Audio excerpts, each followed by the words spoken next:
जलधिनादं कल्पकृद्वह्निवक्त्रम् सुरपतिरिपुवक्षच्छेदरक्तोषिताङ्गम् प्रणतभयहरं तं नारसिंहं नमामि। बुद्धिर्बलं यशोधैर्यं निर्भयत्वम् अरोगता अजाड्यं वाक्पटुत्वं च अनुमत्स्मरणात् भवेत्। फणिगणवरभूषः पार्वती श्लाघ्यवेषः खलजनकृतरोषः खण्डिकाग्नेयदोषः सगरुणगिरिवासः शक्रसूर्याद्यधीशः परिहृतभवपाशः पातु मां पार्वतीशः। पूज्याय राघवेन्द्राय सत्यधर्मरताय च भजतां कल्पवृक्षाय नमतां कामधेनवे। श्री सत्यविक्रमयतीव्रकराब्जजातः श्रीमूलरामपदपङ्कजचञ्चरीकाः श्री सत्यबोधकरुणाभिमकगुणाभिः श्री सत्यवीरगुरुरात्पुरमातनोतु।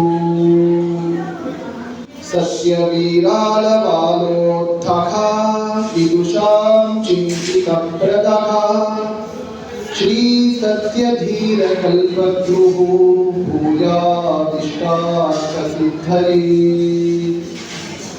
नुमस्तत्यप्रमोदार्यान् सुधामण्डलकृद्वरान् धिकृताशेषगुरुवादान् ज्ञानतीर्थगुरुप्रियान्। श्री सत्यात्मतीर्थगुरुभ्यो नमः। दुर्वादिवरागमाद्यत्करिवरदमनोद्यमपञ्चास्य लीला आतन्वन्मोदतीर्थागमगहनपयोराशिमन्थाचलश्री विख्यातः कण्ठपल्ली स्थलवरवसति श्रीरघूत्तं स नामा दद्यात्वागर्थबोधं मम परमगुरुर्ग्रन्थमेनं विधातुम्। ॐ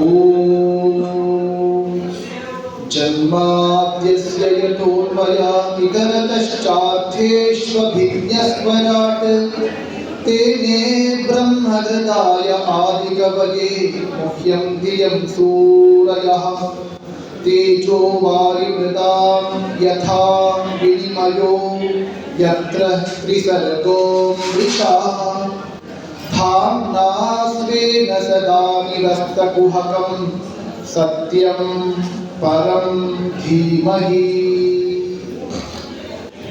निगमकल्पतरोर्गलितं फलं शुकमुखात् अमृतद्रवसंयुतं पिबत भागवतं रसमालयं मुहुरहो रसिका भुवि भावुकाः।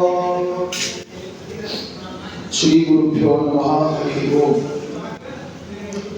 ಕಳೆದ 2-3 ದಿನಗಳಿಂದ ನಾವು ಶ್ರೀಮದ್ ಭಾಗವತದ ಕಥೆಯನ್ನ ಚಿಂತನೆಯನ್ನ ಆಲಿಸಿದ್ದೇವೆ. ಪ್ರೋಷ್ಠಪದಿಯಲ್ಲಿ 15 ದಿನದಲ್ಲಿ ಭಾಗವತ ಹೇಳೋದೇ ಕಷ್ಟ. 15 ದಿನದಲ್ಲಿ ಸಪ್ತಾಹ ಕ್ರಮದಲ್ಲಿ ಭಾಗವತ ಹೇಳೋದು ಕಷ್ಟ. ಇನ್ನು 3 ದಿನದಲ್ಲಿ ಭಾಗವತ ಏನು ಹೇಳಬೇಕು? 3 ದಿನದಲ್ಲಿ ಭಾಗವತ. ಆದರೂ ಕೂಡ ಭಾಗವತದ ಚಿಂತನೆ ಯಾವಾಗಲೂ ನಡೀತಾ ಇರಬೇಕು ಅನ್ನೋ ಅನುಸಂಧಾನದಿಂದ ಯಥಾಶಕ್ತಿಯಾಗಿ ಹೇಳಲು ಪ್ರಯತ್ನವನ್ನು ಮಾಡಿದ್ದೇವೆ. ನವಮ ಸ್ಕಂದ, ದಶಮ ಸ್ಕಂದ, ಏಕಾದಶ ಸ್ಕಂದ ಎಲ್ಲ ಮುಗಿದಿದೆ. ದ್ವಾದಶ ಸ್ಕಂದನೂ ಕೂಡ ಮುಗಿದಿದೆ. ಕೊನೆಯ ಕಥೆ ಒಂದು ಬಾಕಿ ಇದೆ. ಆ ಕೊನೆಯ ಕಥೆನೇ ಯಾವುದು ಅಂತ ನಿನ್ನೆ ಪ್ರಶ್ನೆ ಮಾಡಿದ್ದಾರೆ. ಅಂತಹ ಆ ಕಥೆಯನ್ನು ಹೇಳಿ ಭಾಗವತ ಮಂಗಳ ಮಹೋತ್ಸವವನ್ನು ಮಾಡೋಣ ಅಂತ ಹೇಳ್ತಾ, ಇಲ್ಲಿ ಪವಿತ್ರವಾದ ಶ್ರೀ ರಾಘವೇಂದ್ರ ಗುರುಸಾರ್ವಭೌಮರ ಸನ್ನಿಧಾನ, ಅಂತಹ ಸನ್ನಿಧಾನದಲ್ಲಿ ನಮ್ಮ ಪಾಗ ಶ್ರೀನಿವಾಸಾಚಾರ್ಯರು ತಮ್ಮ 82 ವರ್ಷದ ಉತ್ಸವವನ್ನು ನೆರವೇರಿಸ್ತಾ ಇದ್ದಾರೆ. ನಾನು ಮೊದಲೇ ಹೇಳಿದ್ದೆ, ಇವತ್ತಿನ ಉತ್ಸವಗಳು ಹೇಗಾಗಿದ್ದಾವೆ ಅಂದರೆ ಮಠಕ್ಕೆ ಹೋಗಲ್ಲ, ಇವತ್ತು ಹೋಟ್ಲಿಗೆ ಹೋಗ್ತಾರೆ ಎಲ್ಲ ಉತ್ಸವಗಳೆಲ್ಲ. ಆ ಹೋಟ್ಲು ಬುಕ್ ಮಾಡೀನಿ, ಈ ಹೋಟ್ಲು ಬುಕ್ ಮಾಡೀನಿ, ಅಥವಾ ಜೊಮ್ಯಾಟೊ ಬರುತ್ತೆ, ಮನೆಗೆ ಬರುತ್ತೆ ಅಂತ ಉತ್ಸವಗಳಾಗ್ತವೆ. ಇದು ನಮ್ಮ ಉತ್ಸವಗಳು. ನಿಜವಾದ ಉತ್ಸವ ಅಂದರೆ ಈ ಉತ್ಸವ. ಅಂತಹ ಭಾಗ ಶ್ರೀನಿವಾಸರೇ ಉತ್ಸವವನ್ನು ಮಾಡಿಕೊಂಡಿದ್ದಾರೆ.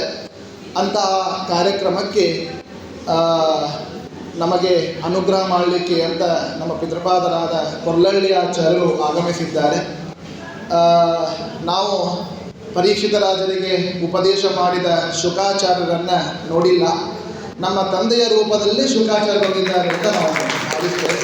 ಯಾಕಂದರೆ ಯಾವಾಗಲೂ ಭಾಗವತವನ್ನು ಯಾವಾಗಲೂ ಕೂಡ ಅವರನ್ನು ಯಾವಾಗಲೂ ಪಾಠ ಮಾಡ್ತಾ ಇರ್ತಾರೆ. ನಮ್ಮಮ್ಮ ಹೇಳ್ತಿರ್ತಾಳೆ, ರಾತ್ರಿ ಕನಸಿನಾಗ ಸಹಿತ ಏನೋ ಶ್ಲೋಕ ಅಂದ್ಬಿಡ್ತಾರಂತ, ಶ್ಲೋಕ ಮುಂದಿನ ಶ್ಲೋಕ ಹೇಳು ಅಂತ. ಅಷ್ಟು ಕನಸು ಮನಸ್ಸಿನಲ್ಲೂ ಕೂಡ ಭಾಗವತವನ್ನು ತಮ್ಮ ಅದೇ ಆಸ್ತಿ ಅಂತ ಮಾಡಿಕೊಂಡಂತಹ ಆಚಾರ್ಯರು.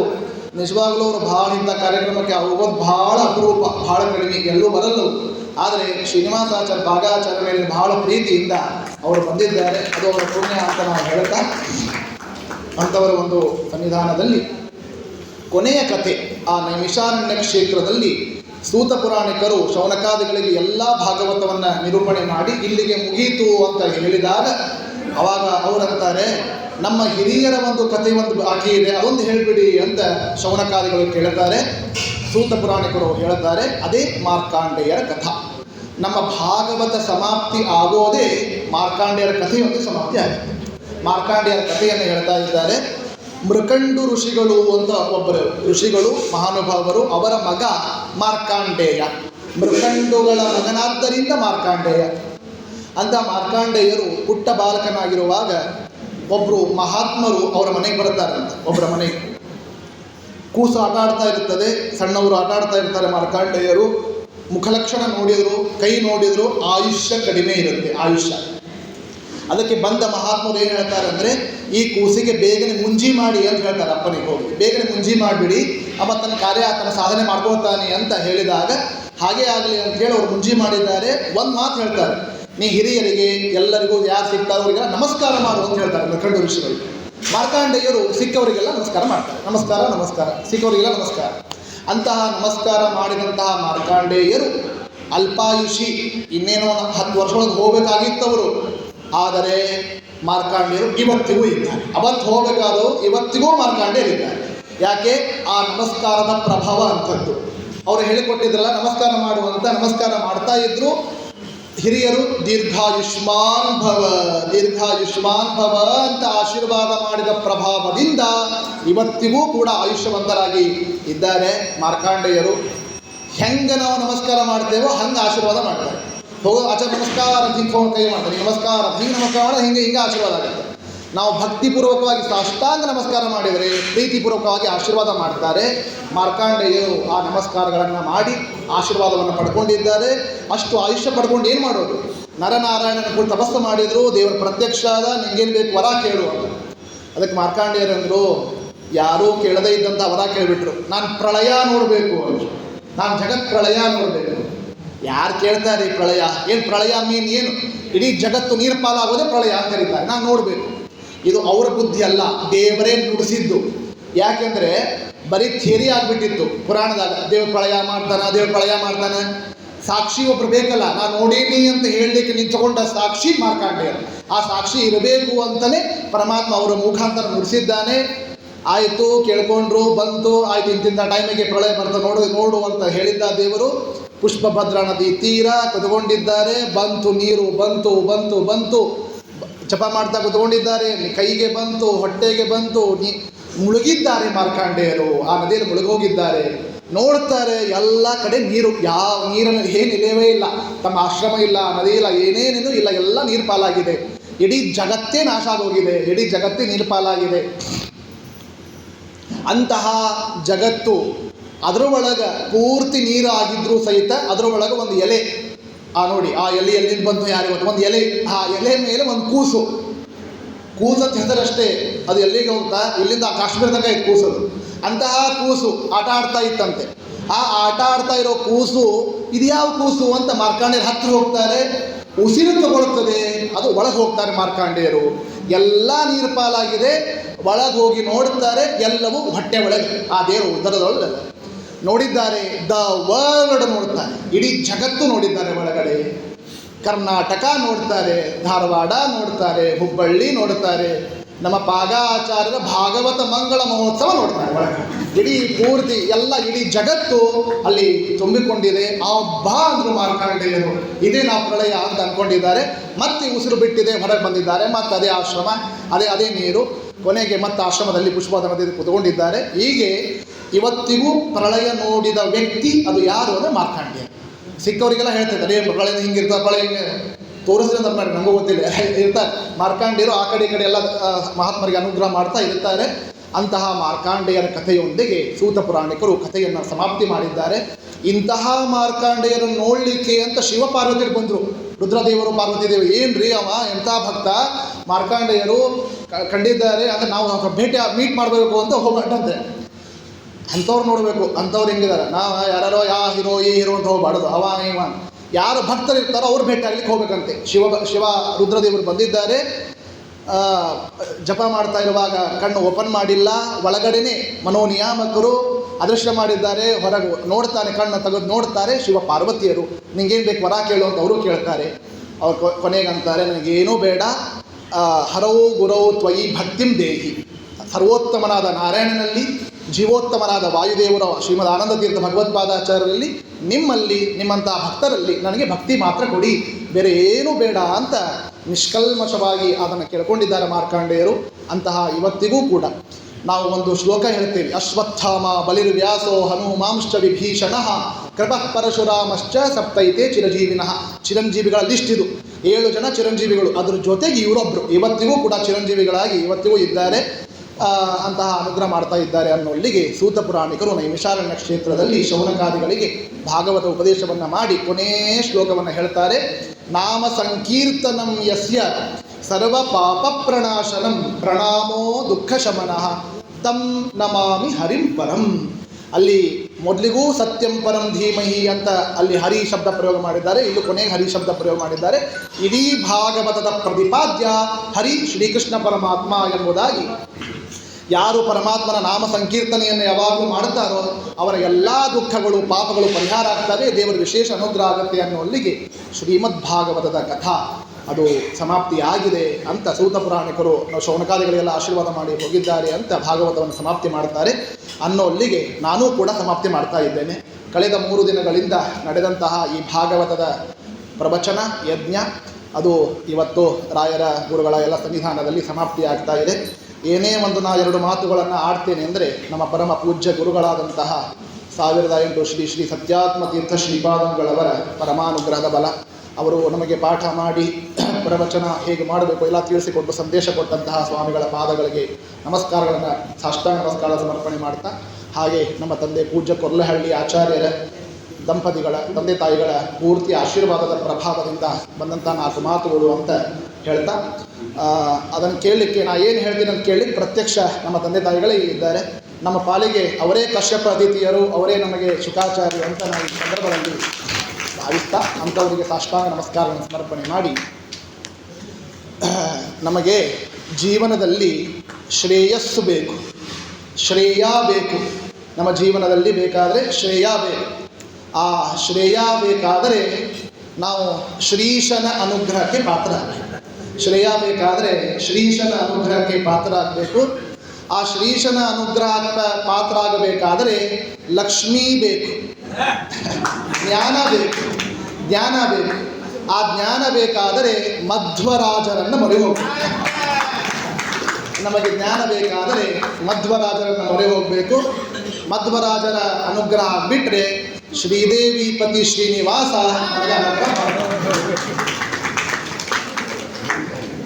ಶ್ರೀದೇವಿ ಪತಿ ಶ್ರೀನಿವಾಸ ನಮಗೆ ಪರಮಾನುಗ್ರಹ ಮಾಡ್ತಾನೆ ಅಂತ ಈ ಸಂದರ್ಭದಲ್ಲಿ ಹಾರೈಸ್ತಾ ನಮಗದೇ ಆ ಶ್ರೀದೇವಿ ಪತಿ ಶ್ರೀನಿವಾಸ ದೇವರ ಅನುಗ್ರಹನೇ ನಮಗಾಗಬೇಕು ಅಂತಹ ಅನುಗ್ರಹವನ್ನು ನಾವೆಲ್ಲ ಪ್ರಾರ್ಥನೆ ಮಾಡೋಣ ಅಂತ ಹೇಳ್ತಾ ನಮ್ಮ ಪಾಗ ಶ್ರೀನಿವಾಸ ಆಚಾರ್ಯರ 82ನೇ ವರ್ಷದ ಉತ್ಸವ ನಡೀತಾ ಇದೆ.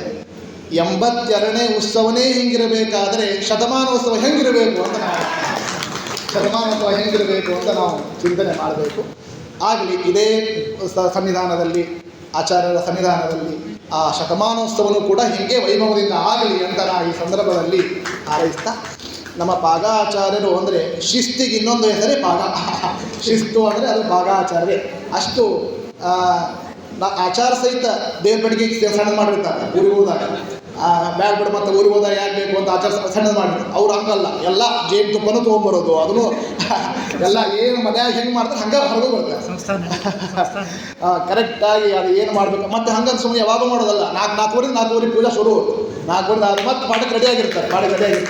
ಅಷ್ಟು ಶಿಸ್ತಿನ ಸಿಪಾಯಿಗಳು. ಅವರ ಲೌಕಿಕ ಜೀವನದಲ್ಲೂ ಹಂಗೆ ಇದ್ದರು, ಈ ಧಾರ್ಮಿಕ ಜೀವನದಲ್ಲಿ ಪೂರ್ತಿಯಾಗಿ ತಮ್ಮನ್ನು ತೊಡಗಿಸಿಕೊಂಡಿದ್ದಾರೆ. ಕೆಲವೊಂದು ಆಚಾರ್ಯ ಗೊತ್ತಿಲ್ಲ, ಆಚಾರ್ಯ ಎಲ್ಲ ಕಾರ್ಯಕ್ರಮ ಮಾಡಿದಾಗ ಆಚಾರ್ಯ ಹೇಳಬೇಡ್ರಿ ಅಂತ ನನ್ನ ಹತ್ರ ಏನೋ ದುಡ್ಡು ತಂದು ಕೊಟ್ಬಿಡ್ತಾರೆ. 10,000 20,000 ತಂದು ಕೊಟ್ಬಿಡ್ತಾರೆ. ಅಷ್ಟು ಗುಪ್ತದಾನ ಮಾಡುವವರು, ಹೇಳಿಸ್ಕೊಳ್ಳದೆ ಗುಪ್ತದಾನ ಮಾಡುವವರು. ಆಚಾರ್ಯ ಮತ್ತೆ ಬೈತಾರೆ ಅಂತ ನನ್ನ ಕೈ ತಂದು ಕೊಡ್ತಾರೆ, ನನ್ನ ಕೈ ಕೊಡ್ತಾರೆ. ಹಂಗೆ ಯಾವಾಗಲೂ ಧಾರ್ಮಿಕ ಆಸಕ್ತಿ ಉಳ್ಳಂತಹ ದಂಪತಿಗಳು ಇಬ್ಬರೂ ಹಾಗೆ ಇದ್ದಾರೆ. ಅವರು ಮಕ್ಕಳ ಜೊತೆ ಹೆಂಗೆ ಸಂಬಂಧ ಇರ್ತದೆ ಬೇರೆ. ನಾವು ಹೊರಗೆ ಬರ್ತೇವಲ್ಲ, ಹೊರಗೆ ಊರಿಗೆ ಹೋದಾಗ ಅವ್ರು ಹೆಂಗಿರ್ತಾರೆ ಅನ್ನೋದು ನಮಗೆ ಗೊತ್ತಲ್ಲ. ಆ ಬಾಂಧವ್ಯ, ಆ ಒಂದು ಪ್ರೀತಿ, ಅಷ್ಟು ದಂಪತಿಗಳು ಇಬ್ಬರೂ ಕೂಡ ವಿಶೇಷವಾಗಿ ಎಲ್ಲರ ಜೊತೆ ಅವ್ರದ್ದೊಂದು ಟೀಮ್ ಅದ. ಅವರೊಂದು ಹಿಪ್ಪರಿಗೆ ಮಾಮಿ, ಗುಡಿ ಮಾಮಿ, ಅವರೆಲ್ಲ ಒಂದು ಟೀಮ್ ಅದ. ಅವರು ಇದು ಬಿಟ್ಟರೆ ಮುಗಿದೋದು. ಒಂದು ವೇಳೆ ನಾವು ಮತ್ತು ಸುಳಿಬಾಯಿ ಮಾಮಿ, ಒಂದು ವೇಳೆ ಅವ್ರು ಏನು ಬಂದಿಲ್ಲ ಅಂದರೆ ನಮ್ಮ ಯಾತ್ರಾ ಪೂರ್ಣ ಆಗಿಲ್ಲ ಅಂತ ಅರ್ಥದೆ. ಅವ್ರು ಬಂದಿಲ್ಲ ಅಂದರೆ ಯಾತ್ರಾ ಸರಿ ಇಲ್ಲ ಅಂತ ಅಷ್ಟರ ಮಟ್ಟಿಗೆ ತಮ್ಮನ್ನು ಪೂರ್ತಿ ತೊಡಗಿಸಿಕೊಂಡಿರ್ತಾರೆ. ಅಂತಹ ಬಂದು ಅಷ್ಟು ಹುರುಪುಗಳು ಆ ಮಾಮಿಗಳೆಲ್ಲ ಅಷ್ಟು ಹುರುಪಿಂದ ಬಂದು ತಮ್ಮ ಭಾಗವಹಿಸಿರುತ್ತಾರೆ. ಅಂತಹ ದಂಪತಿಗಳಿಗೆ, ಆ ದಂಪತಿಗಳ ಉತ್ಸವವನ್ನು ಮಾಡಿದಂತಹ ಮಧ್ವರಾಜ ದಂಪತಿಗಳು ವಿಶೇಷವಾಗಿ ತಮ್ಮ ತಂದೆಯ ಉತ್ಸವವನ್ನು ಮಾಡುವಂಥ ಭಾಗ್ಯ ಅವರಿಗೆ ಸಿಕ್ಕಿದೆ. ನಿಜವಾಗ್ಲೂ ಇಂಥ ಭಾಗ್ಯ ಸಿಗೋದು ಭಾಳ ಇವತ್ತಿನ ಕಾಲಕ್ಕೆ ಭಾಳ ಅಪರೂಪ. 60ಕ್ಕೂ ಹೋಗ್ಬಿಡ್ತಾರೆ, 50ಕ್ಕೂ ಹೋಗ್ಬಿಡ್ತಾರೆ. ಇವತ್ತೆಲ್ಲ 80 ವರ್ಷದ ಉತ್ಸವ ಭಾಗ್ಯ ಅವ್ರಿಗೆ ಸಿಕ್ಕಿದೆ. 100ನೇ ವರ್ಷದ ಉತ್ಸವ ಮಾಡುವ ಭಾಗ್ಯ ಅವ್ರಿಗೆ ಸಿಗಲಿ ಅಂತ ಸಂದರ್ಭದಲ್ಲಿ ಹಾರೈಸ್ತಾ ನಮ್ಮ ಪಾಗಾಚಾರ್ಯರ ಅಭಿಮಾನ ಎಂಥದ್ದು ಅಂದರೆ ಇಷ್ಟೆಲ್ಲ ಅಭಿಮಾನಿಗಳು ಬಂದಿದ್ದಾರೆ ನೋಡಿ. ಅವರಿಗೆಲ್ಲ ಇಷ್ಟೆಲ್ಲ ಅಭಿಮಾನಿಗಳು ಬೆಂಗಳೂರಿಂದ ಬಂದಾರ, ಚೆನ್ನೈಯಿಂದ ಬಂದಾರ, ಮಹಾರಾಷ್ಟ್ರದಿಂದ ಬಂದಾರ, ಕೊಲ್ಲಾಪುರ ಲಕ್ಷ್ಮಿಯಿಂದ ಬಂದಾರ. ಎಲ್ಲ ಅಭಿಮಾನ, ಅಷ್ಟು ಅಭಿಮಾನಿಗಳು. ಖರೆ ಹೇಳ್ಬೇಕಂದ್ರೆ ಇವರೆಲ್ಲ ನಮ್ಮ ರವೀಂದ್ರನಾಥಾಚಾರ್ಯರು ಹಾಗೂ ಪ್ರಹ್ಲಾದಾಚಾರ್ಯರು, ವೆಂಕಟೇಶ್ ಅವರು ಎಲ್ಲ ಬರುವಾಗ ಆಚಾರ ಕಾರ್ಯಕ್ರಮ ಬಂದು ಆಚಾರ ಮನೆಗೆ ಬರ್ಬೇಕು. ಹೇಳ್ಬೇಕಂದ್ರೆ ಅದು ಆಚಾರ ಮನೆ ಮತ್ತು ಪಾಪ ಅವ್ರ ಕಾರ್ಯಕ್ರಮ ಇದ್ದಾಗ ಎಷ್ಟು ತೊಂದರೆ ಆಗುತ್ತೆ, ಪಾಗಾಚಾರ ಮನೆಗೆ ಹೋಗ್ಬಿಡ್ತಾರೆ ಎಲ್ಲವರು. ಪಾಗಾಚಾರ ಮನೆ ಆ ಪಾಗಾಚಾರ ಅಷ್ಟೆಲ್ಲ ಸುವ್ಯವಸ್ಥೆಯನ್ನು ಮಾಡಿ, ಇಳ್ಕೊಳ್ಳಿಕ್ಕೆ ವ್ಯವಸ್ಥೆ ಮಾಡಿ, ಆ ಪಾಗಾಮಾಮಿ ನಂತರ ಅವರ ತಕ್ಕಂತೆ ಅನ್ನಪೂರ್ಣೇಶ್ವರಿ ಅಂದರೆ ನಮ್ಮ ಲಕ್ಷ್ಮೀ ಅಕ್ಕ. ಲಕ್ಷ್ಮೀ ಅಕ್ಕ ಪೂರ್ತಿ ತನ್ನನ್ನು ತೊಡಗಿಸಿಕೊಂಡು ಬಂದಂತಹ ಅತಿಥಿಗಳಿಗೆ ಸ್ವಾಗತವನ್ನು ಮಾಡಿ ಚೆನ್ನಾಗಿ ಅವರಿಗೆ ಊಟಕ್ಕೆ ಹಾಕೋದು ಎಲ್ಲ ಮಾಡ್ತಾರೆ. ಅಂತಹ ದಂಪತಿಗಳಿಗೆ ಎಲ್ಲ ಇಡೀ ಕುಟುಂಬಕ್ಕೆ ದೇವರ ವಿಶೇಷ ಆಶೀರ್ವಾದ ಇರಲಿ ಅಂತ ಪ್ರಾರ್ಥನೆ ಮಾಡ್ತಾ ಈ ಹೋಮದ ದೊಡ್ಡ ಜವಾಬ್ದಾರಿಯನ್ನು ತಗೊಂಡು, ಸಾರಥ್ಯವನ್ನು ತಗೊಂಡು ಅದ್ಭುತವಾಗಿ ನಡೆಸಿಕೊಟ್ಟವರು ನಮ್ಮ ಬಂಡು ಆಚಾರ್ಯರು. ಅವರು ಧಾರವಾಡದಿಂದ ಅವರೇನೋ ಇವ್ರ ಸಂಬಂಧ ಹೇಳ್ಯಾರ ಬಂದಾರಲ್ಲ, ನಿಂತು ಮಾಡಬೇಕು ಅವರು, ಬೇರೆ ಅವರೇ ಆಪ್ಷನ್ನೇ ಇಲ್ಲ. ಅವ್ರ ಅಕ್ಕನ ಕಾರ್ಯಕ್ರಮ ನಿಂತು ಮಾಡಲೇಬೇಕು. ಅಂತಹ ಅದ್ಭುತವಾಗಿ ಆ ರಂಗೋಲಿ ನೋಡಿದರೆ, ಮಂಡಲ ನೋಡಿದಷ್ಟು ಖುಷಿಯಾಗುತ್ತೆ. ಅಂತಹ ಅದ್ಭುತವಾಗಿ ನಡೆಸಿಕೊಟ್ಟಿದ್ದಾರೆ. ಅವರಿಗೂ ನಮಸ್ಕಾರಗಳನ್ನು ಸಮರ್ಪಣೆ ಮಾಡ್ತಾ ಎಲ್ಲರಿಗೂ ಭಗವಂತನ ವಿಶೇಷ ಅನುಗ್ರಹ ಇರಲಿ, ಶ್ರೀಕೃಷ್ಣ ಪರಮಾತ್ಮನ ಪರಮಾನುಗ್ರಹ ಸದಾಕಾಲ ಇರಲಿ ಅಂತ ಪ್ರಾರ್ಥನೆ ಮಾಡ್ತಾ ಮತ್ತೊಮ್ಮೆ 100ನೇ ವರ್ಷದ ಉತ್ಸವದಲ್ಲಿ ಮತ್ತೆ ಭಾಗವಹಿಸೋಣ ಅಂತ ಹೇಳ್ತಾ ನನ್ನ ಪ್ರವಚನಕ್ಕೆ ಶ್ರೀಕೃಷ್ಣ. ಇದರ ಮುಂದೆ ಪೂಜ್ಯ ಆಚಾರ್ಯರಿಂದ ಅನುಗ್ರಹ ಸಂದೇಶ, ಆಮೇಲೆ ಏನು ಅಂತ ಅರ್ಥ ಹೇಳ್ತೀನಿ.